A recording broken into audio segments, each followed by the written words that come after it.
I'm here today to present the idea that three-strike laws do not help and are not effective in reducing violent crime.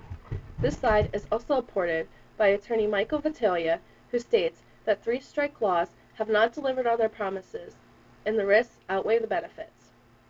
It is this issue and issues like it that I will be exploring today in my video and in my written debate. Are three-strike laws a real or an imagined deterrent?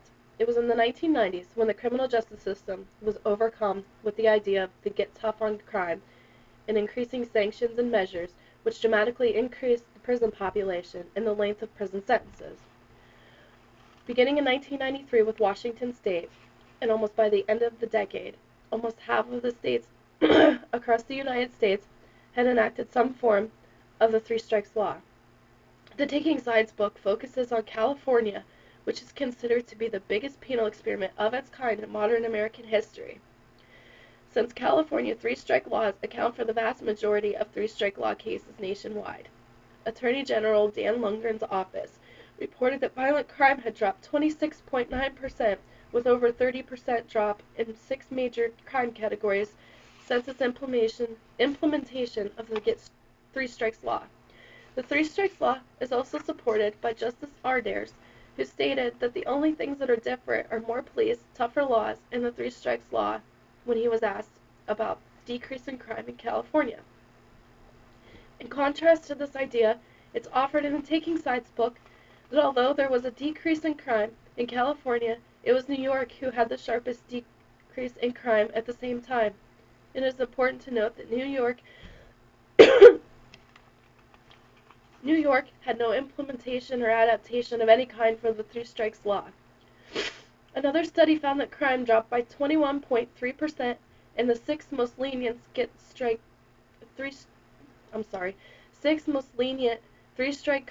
states, and only 12.7% drop in the toughest of the three-strike states. Few politicians are willing to oppose a three-strike law during its passage for fear that they will be seen as being too soft on crime. Cases such as the kidnapping of young Polly Klaas and her father, Mike Reynolds, have allowed bills like this to be pushed through the Senate with great force and ease. Three Strikes Law is one of the subject of many heated debates among many political groups for the last few decades.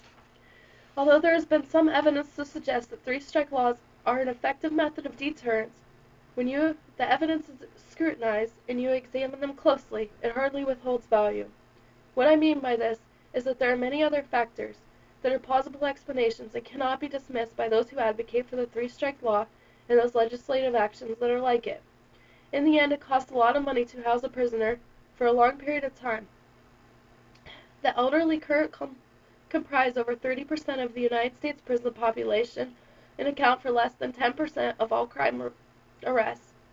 An average cost of more than $75,000 per inmate.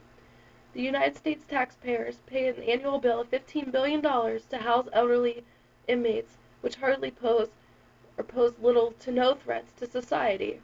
This ties back to what attorney Michael Vitalia stated when he said that there is more cost than benefit when you examine the issue closely. For the other side of this argument, the yes or the pro side, an interesting study was conducted on 523 juvenile offenders in a California youth detention center in 1997. This study consisted of 18 survey questions in which individuals were asked to self-report their feelings on three-strike law, and the results were more than interesting. Of those surveyed, over 78% said that they are aware of what three-strike law was and what it implied. 61% of those surveyed said that they themselves would not or probably would not commit a new offense if they knew that their sentence would be doubled. That percentage rose to 70% when they were asked if they would commit a new crime if they knew they served life in prison. 70% said that they would not. Only 32% believed that the three-strike law served a deterrent purpose on their counterparts.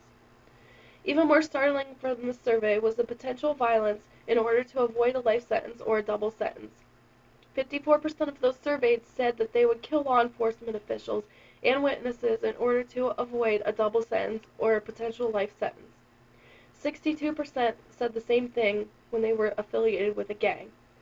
If criminals do not believe that the Three Strikes Law serves a deterrent purpose, then how are we as criminal justice professionals supposed to believe the same?